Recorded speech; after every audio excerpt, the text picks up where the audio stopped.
Pandian store சீரியல்ல அடுத்த வர எபிசோட்ல என்ன மாதிரியான ட்விஸ்ட் எல்லாம் இருக்க போகுதுங்கிறத இந்த வீடியோல பார்க்கலாம். கோமதி என்ன சொன்னாலுமே பாண்டியன் அந்த விஷயத்த செய்யறாங்க. இது பார்த்தா எல்லாருக்குமே ரொம்பவே ஷாக்கிங்கா இருக்கு. ஏன்னா பாண்டியன் அதுக்கு முன்னாடி அந்த மாதிரி இருந்தது கிடையாது. ஏன்னா நம்ம பாண்டியன் என்ன சொல்லுவாங்களோ அதைதான் கோமதி செய்வாங்க. இப்ப ஆப்போசிட்டா நடந்துட்டு இருக்கு. இது எல்லாம் பார்த்ததும் எல்லாருக்குமே ஷாக்கிங்கா இருக்கு. உடனே நம்ம பாண்டியன் இங்க பாருங்கடா, இனி உங்களுக்கு எது வேணும்னாலும் என்ன கேள்வி கேட்காதீங்க. எதுவா இருந்தாலும் உன் அம்மா கிட்டயே பாத்துக்கோங்க. உன் அம்மா என்ன சொல்றாளோ அதுவே கேட்டுக்கோங்கன்ற மாதிரி எல்லாம் சொல்றாங்க. இத கேட்டு என்னப்பா நடக்குதுங்க? நீங்க பேசுறது எல்லாமே எனக்கே ரொம்ப ஷாக்கிங்கா இருக்கு. நிஜமாவே நீங்க தான் பேசுறீங்களான்ற அளவுக்கு எனக்கு ஷாக்கிங்கா இருக்குன்னு சொல்லிட்டு கதிர் கேக்குறாங்க. எல்லாம் அப்படிதான், இனி எல்லாமே இப்படிதான்டா இருக்குன்னு சொல்லிட்டு மாறி மாறி பேசிட்டு இருக்காங்க. இப்ப சரவணனுக்கா ரொம்பவே சந்தேகமாவே இருக்கு. அப்பா, நான் உங்ககிட்ட ஒரு விஷயம் கேட்கட்டுமான்னு சொல்லி கேக்குறாங்க. என்ன விஷயம் சொல்லுடா சரவணா. அதுவும் இல்லாம இப்ப டவுட் கேக்குற, என்ன விஷயம் சொல்லுன்னு சொல்லிட்டு கேக்குறாங்க. இல்லப்பா, உங்ககிட்ட தனியா பேசணும்னு சொன்னதும் சரி வாடான்னு சொல்லிட்டு சரவணன் தனியா கூட்டிட்டு போறாங்க. கூட்டிட்டு போயிட்டு ரொம்பவே வருத்தமா சரவணன் கட்டி பிடிச்சு ஃபீல் பண்ணி அழுதுட்டு இருக்காங்க. டேய், என்னடா ஆச்சு சரவணா? எதுக்காக இப்படி அழுதுட்டு இருக்க? எதுவா இருந்தாலும் பரவாயில்ல சொல்லுடான்னு சொல்லிட்டு கேக்குறாங்க. இல்லப்பா, அம்மாவை நினைச்சு நான் ரொம்பவே வருத்தப்பட்டேன். இப்ப நீங்க அம்மா கூட இந்த அளவுக்கு ஒத்துமையா இருக்கிறத பார்க்கும்போது எனக்கு ரொம்பவே சந்தோஷமா இருக்கு. எப்பவும் இதே மாதிரி இருங்கப்பான்னு சொல்லிட்டு சரவணன் சொல்றாங்க. இத கேட்டு பாண்டியன் ஏண்டா, எங்களை பத்தி கவலைப்படுறியே? உன்னுடைய சின்ன வயசுலயே உன் வாழ்க்கையை தொலைச்சிட்டு நீ நின்றுட்டு இருக்க. அதை நினைச்சு நாங்க ஃபீல் பண்ண கூடாதுன்றாங்க. அப்பா, நான் உங்க பையனா இருக்கிறத நினைச்சு ரொம்பவே பெருமைப்படுறேன்ப்பா. நான் இப்படியே கடைசி வரைக்கும் இருந்தா கூட எனக்கு அதை பத்தி கவலை கிடையாது. நான் சந்தோஷமா இருக்கேன். இத்தனை நாளா மயிலு என்னை விட்டு போனதை நினைச்சுதான் நான் ரொம்ப வருத்தப்பட்டுட்டு இருந்தேன். இப்ப எனக்கு ரொம்பவே சந்தோஷமா இருக்குப்பா. மயில் இல்லாத லைஃப நினைச்சு நான் ரொம்பவே ஹாப்பியா இருக்கேன்னு சொல்லிட்டு சரவணன் சொல்றாங்க. இத கேட்டு ஏண்டா, மயிலு மட்டும்தான் உனக்கு லைஃபா? அவ செஞ்சுட்டு போன துரோகத்தை நினைச்சு உனக்குன்னு ஒரு லைஃப நீ சூஸ் பண்ணிக்கவே மாட்டியா நல்லா சொல்லி கேட்டுட்டு இருக்காங்க. இதுக்கு எந்த பதிலுமே நம்ம சரவணன் கொடுக்கறது கிடையாது. அமைதியாவே நின்றுட்டு இருக்காங்க. இங்க பாரு சரவணா, நீ என்கிட்ட பல முறை சொல்லியிருக்க, அஞ்சலி கூட பேசும்போது என் மனசு மன அமைதியா சந்தோஷமா நான் இருக்கேன்னு சொல்லிட்டு, ஏன் உனக்கு விருப்பமா இருந்தா அஞ்சலிய கல்யாணம் பண்ணி வைக்க கூட நான் சம்மதம் சொல்றேன்னு சொல்லிட்டு சொல்றாங்க. இத கேட்டதும் பயங்கரமா ஷாக் ஆகுறாங்க மீனாவுக்கு. ஏன்னா மீனா சரவணன் பாண்டியனை கூட்டிட்டு போனதுமே ரொம்பவே ஷாக்கிங்கா தான் இருப்பாங்க. மீனா ஷாக் ஆகுறாங்க. என்ன இது இப்படியெல்லாம் நடக்குதே, என்னவா இருக்கும்னு சொல்லிட்டு மீனா ஒரு பக்கம் ஷாக் ஆக உடனே அந்த இடத்துக்கு மீனா மாமா மாமான்னு சொல்லிட்டு கூப்பிடுறாங்க. என்னப்பா விஷயம் சொல்லுப்பா மீனான்னு சொல்லிட்டு கேக்குறாங்க. அது ஒன்னில மாமா, அது சொல்லிட்டு அமைதியாவே இருக்காங்க. என்ன விஷயமா இருந்தாலும் பரவாயில்ல சொல்லுப்பான்னு சொல்லிட்டு கேட்டதும், இல்ல மாமா, சரவணன் மாமாவுக்கு லைஃப் அமைச்சு கொடுக்கணும்னு சொல்லிட்டு நீங்க பாட்டுக்கு விபரீதமா ஏதாவது ஒரு முடிவு எடுத்துட்டு போறீங்க. தப்பு பண்ணியிருந்தாலுமே மயிலாக்கா அவங்களுடைய ஒய்ஃப் இல்லையா? எதுவா இருந்தாலும் அவங்க 2 பேரும் பார்த்து எடுத்துக்கிற முடிவு தான் சரியா இருக்குமோன்னு எனக்கு தோணுதுன்றாங்க. உடனே பாண்டியன், அப்படின்னா என்ன சொல்ல வர? மயிலு கூட திரும்பவும் என்னுடைய பையனை சேர்த்து வைக்கணும்னு நீ சொல்ல வரியா? நீ அப்படிதானே மீன் பண்றேன்னு சொல்லிட்டு கேக்குறாங்க. இல்ல மாமா, நான் அப்படியெல்லாம் எதுவும் சொல்ல வரல. இது இவங்க 2 பேரோட லைஃப்.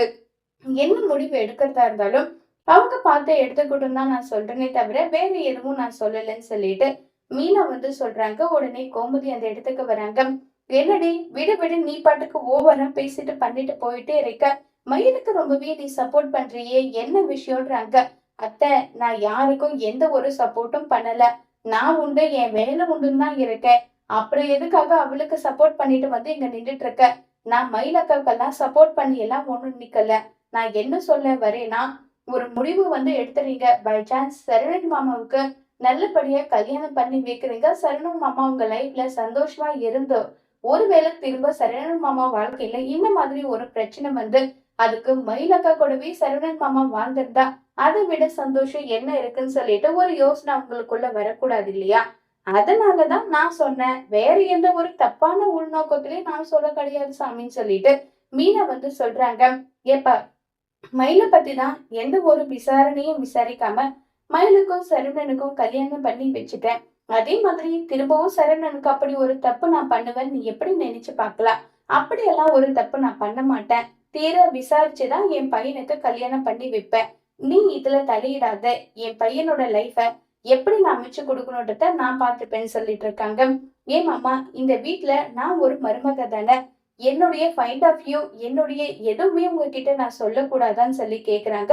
கரெக்டா அந்த இடத்துல வந்துடுறாங்க செந்தில் வந்து, மீனா, நீ எந்த ஒரு விஷயமும் தாராளமா சொல்லலாம். நான் உன்னை சொல்ல வேண்டாம், நான் சொல்லவே மாட்டேன். ஆனா நீ இப்ப சொல்லிட்டு இருக்கல, இந்த விஷயத்துக்கு என் அப்பா பேசினதுதான் கரெக்ட்ன்னு சொல்லிட்டு ரொம்பவே கோபப்படுறாங்க.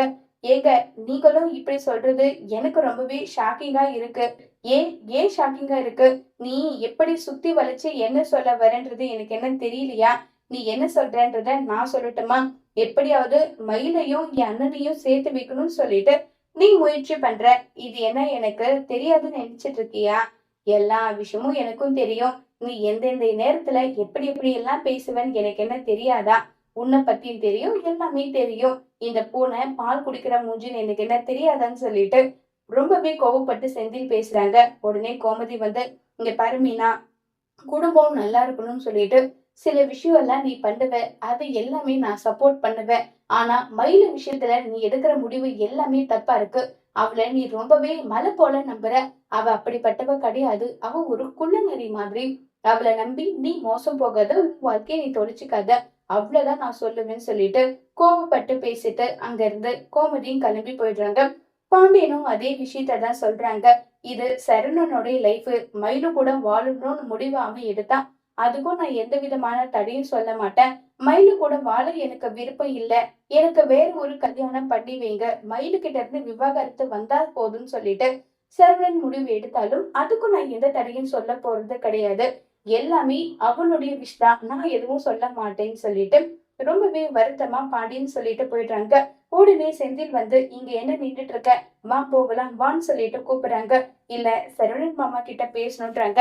உடனே சரவணன் வந்து, நீ எதை பத்தி பேசுவேன்னு எனக்கு நல்லா தெரியும்பா. என் முடிவும் மாறாது. அவளை நான் மலை போல நம்பிட்டேன். அவ எனக்கு நம்பிக்கை துரோகம் பண்ணிட்டா. ஒருவேளை அவ கூட சேர்ந்து வாழ ஒரே ஒரு சான்ஸ் கொடுத்து அவ சொல்றது எல்லாம் உண்மையா பொய்யா, நம்பலாமா வேண்டாமா, இதே மாதிரி என் காலம் போயிடும். அவளை நம்பி ஒரு முறை ஏமாந்தது போதும். திரும்ப திரும்ப என்னால ஏமாறவும் முடியாது. ஒரு போலியான வாழ்க்கையை வாழவும் முடியாது. என்னை ஏன் போக்குல விட்டுருப்பா. என்னால அவ கூட சேர்ந்து வாழ முடியாதுன்னு சொல்லிட்டு சரணன் வந்து சொல்றாங்க. சரி மாமா, அப்ப மயிலக்காவுக்கு பதில் நீங்க சொல்லிட்டீங்க. மயிலக்கா வயித்துல உங்க குழந்தை வளருதே, அதுக்கு என்ன பதில் நீங்க சொல்ல போறீங்கன்னு சொல்லுங்க மாமான்னு சொல்லிட்டு மீனா கேள்வி கேக்குறாங்க. அவ சொல்றது இதுவும் உண்மை நீ நம்புற. ஆனா அவ சொல்றது இதுவும் பொய்ன்னு நான் நம்புறேன். எனக்கு அவ மேல கொஞ்சம் கூட நம்பிக்கை கிடையாது. அவ சொல்றத நீ வேணும்னா நம்பலாம்ப்பா. என்னால நம்ப முடியாதுன்றாங்க. மாமா, அவங்கள மயக்கம் போட்டு விழுந்தாங்க. வயிறு ஒரு மாதிரி கொமுட்டது நல்லா சொன்னாங்க. ஹாஸ்பிட்டல்ல போய் செக் பண்ணி பார்த்ததுக்கு 2 மாசம் முழுகாம இருக்கிறதா அவங்க சொல்றாங்க. உங்களுக்கு இதுல சந்தேகம் இருக்குன்னா வேணும்னா டிஎன்ஏ டெஸ்ட் எடுத்து பார்க்கலாமா? அப்பவாது நீங்க நம்புவீங்களான்னு சொல்லிட்டு கேக்குறாங்க. ஏப்பா, நானே சொல்றேன் அவ கூட சேர்ந்து சந்தோஷமா வாழலன்னு சொல்லிட்டு நீ என்ன, நான் வந்து அவ கூட சேர்ந்து வாழலன்னு நல்லா சொல்லிட்டு இருக்க. எங்க குடும்ப லைஃப பத்தி உனக்கு தெரியுமா எனக்கு தெரியுமா? அவதான் பொய்யா அடிக்கிட்டு போறானா, நீ வந்து அதை நம்பிட்டு இருக்கேன்னு சொல்லிட்டு சரவணன் வந்து மீனா கிட்ட ஆர்கியூ பண்றாங்க. சரி மாமா, நான் சொன்னதை யோசிச்சு பாருங்க. உங்களுக்கு சரின்னு பட்டதுனாவே நம்ம அந்த விஷயத்த வந்து மூவ் பண்ணலாம். புரியுதா? ஒருவேளை மயிலக்காவோட வயித்துல வளர்ந்து உங்க குழந்தைய இருந்தா நீங்க குழந்தைய அனாதையா வளர்க்க ஆசைப்படுவீங்களா? எதுவா இருந்தாலும் யோசிச்சு முடிவெடுங்க. மயிலக்கா பண்ணதை இப்ப வரைக்குமே நான் சரி என் வாயில இருந்து வந்தது கிடையாது. என்னதான் சூழ்நிலையா இருந்தாலுமே அவங்க பண்ணது ரொம்ப பெரிய தப்பு தான். நான் இப்ப போராடுறது எதுக்காக தெரியுமா? உங்க குழந்தைக்காக, இந்த வீட்டோட வாரிசுக்காக நான் போராடுறேன். அவ்வளவுதானே தவிர வேற எதுவும் கிடையாதுன்னு சொல்லிட்டு ஃபீல் பண்ணி பேசிட்டு இருக்காங்க. இத கேட்ட சரவணன் வந்து யோசிச்சுட்டு இருக்காங்க. மாமா, நல்ல ஒரு முறைக்கு 100 முறை யோசிங்க மாமா. யோசிச்சு நல்ல முடிவா வந்து சொல்லுங்க. மயிலக்கா பொய் சொன்னாங்களா இல்லையான்றது எனக்கு நல்லா தெரியும். ஏன்னா அவங்க கூட ஹாஸ்பிட்டலுக்கு போனதுன்னா இப்ப வரைக்கும் அவங்க எந்த அளவுக்கு வலி வேதனையில இருக்காங்க. சரி சரி, இந்த விஷயத்த பத்தி எல்லாம் நான் பேச வரல. உங்களை பொறுத்த வரைக்கும் மயிலக்கா பொய் சொல்றாங்கன்னா அப்ப அதை நீங்க நம்பாதீங்க. அட்லீஸ்ட் உங்க குழந்தைக்காக ஒரு வாய்ப்பு கொடுங்க மாமா. உங்களுக்கு குழந்தைனா எந்த அளவுக்கு பிடிக்கும்னு சொல்லிட்டு எனக்கு தெரியும். அத பத்தி நான் யோசிச்சுட்டு இருக்கேன் மாமா. இது எல்லாமே நம்ம குடும்பத்தோட நல்ல விஷயத்துக்காக பண்றேன். அத முதல்ல புரிஞ்சுக்கோங்கன்னு சொல்லி ரொம்பவே வருத்தமாவும் ஃபீல் பண்ணியும் பேசிட்டு இருக்காங்க மீனா.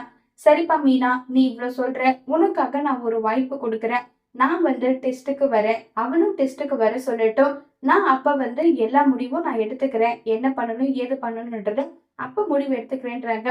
ரொம்ப நன்றி மாமா. இந்த அளவுக்கு நீங்க இறங்கி வந்தது எனக்கு ரொம்ப சந்தோஷமா இருக்கு. நான் மயிலக்கா கிட்ட பேசிட்டு என்னைக்கு ஹாஸ்பிட்டல் வரணும்னு நான் சொல்றேன். ஆனா இந்த விஷயம் மாமாவுக்கு யாருக்கும் தெரிய வேண்டாம்னு சொல்லிட்டு சொல்றாங்க. சரி, நான் யார்கிட்டயும் சொல்லல. நீ இந்த அளவுக்கு என்கிட்ட ரிக்வெஸ்ட் பண்ணி கேட்கிற ஒரே ஒரு காரணத்துக்காக நான் ஒத்துக்கிறேன்னு சொல்லிட்டு இப்ப அங்கிருந்து சரவணன் கிளம்பி போறாங்க. அடுத்த நாள் நம்ம மயில்வ காட்டுறாங்க.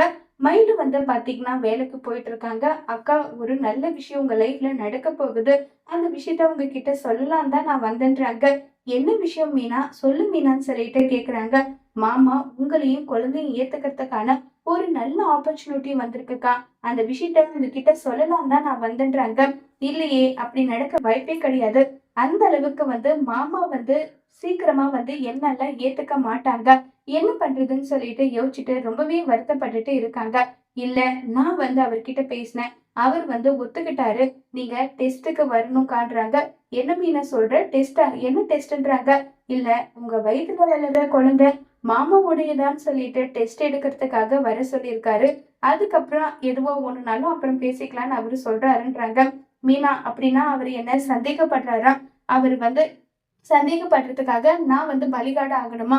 நான் உன்கிட்ட பல முறை சொல்லிட்டேன். இதுக்கு மேல இத பத்தி பேச வேண்டாம்னு உன்கிட்ட 1000 முறை நான் சொல்லிட்டேன். என்ன சோதிச்சு பாக்குறாராமா? வேண்டவே வேண்டாம். அப்படி ஒரு வாழ்க்கை எனக்கு தேவை கிடையாது. இப்படி சோதிச்சு இந்த மாதிரி அக்னி பரீட்சையில நான் வின் பண்ணாதான் எனக்கு ஒரு வாழ்க்கை கிடைக்கணும்னா எனக்கு அப்படிப்பட்ட ஒரு வாழ்க்கை வேண்டவே வேண்டாம்.